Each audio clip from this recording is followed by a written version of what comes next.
चिपळूणचे राष्ट्रवादीचे आमदार शेखरजी निकम आपल्यासोबत आहेत।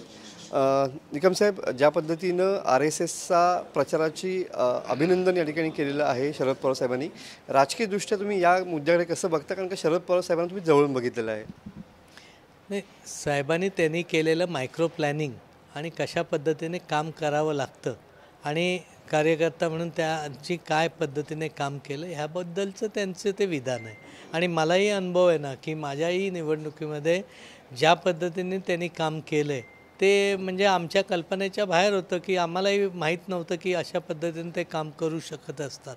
ज्या गोष्टी आम्हाला आमच्या गावातल्या माहीत नव्हत्या त्याच्या नोंदी त्यांच्यापर्यंत होत्या। त्यामुळे त्यांचं काम करण्याची पद्धत आहे याच्या बाबतीतच मला वाटतं साहेबांचं विधान असेल। शरद पवार साहेबांकडून RSSचं कौतुक होणं एक राजकीय वेगळी गणितं नाही, पण ह्याच्याही पूर्वी केलं त्यांनी काम करण्याच्या बाबतीत।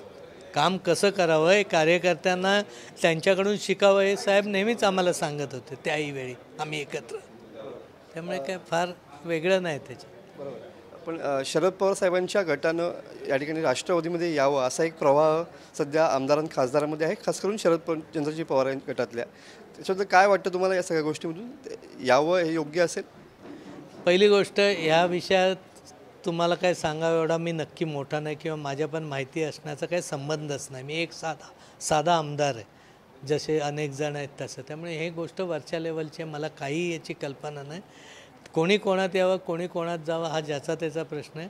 पण माझा वैयक्तिक म्हणून जर विचाराल तर ही फॅमिली एकत्र यावी हे नेहमीच आम्हाला वाटत आलेलं आहे। आजही वाटतं, कालही वाटतं, उद्याही वाटेल। पण भविष्यामध्ये तुम्हाला काय वाटतं, संकेत असू शकतात त्याचे? नाही, हे जज करणं इतके माझ्या डोक्याच्या वरचा विषय आहे, त्यामुळे मला कायच माहीत। आजही या मात्र ठामात की अजित पवार आणि शरद पवार एकत्र यावे?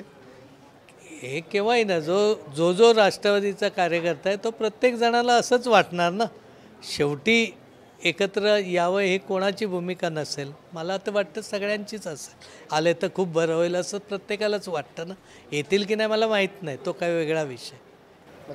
होते आमदार शेखरजी निकम सर। कॅमेरामॅन समित गजनेसह मी मनोज लेले, TV9 मराठी, रत्नागिरी।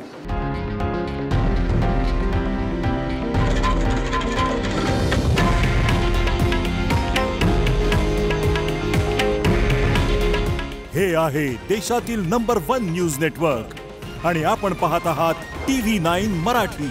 काळजी तुमची, हित महाराष्ट्राचं।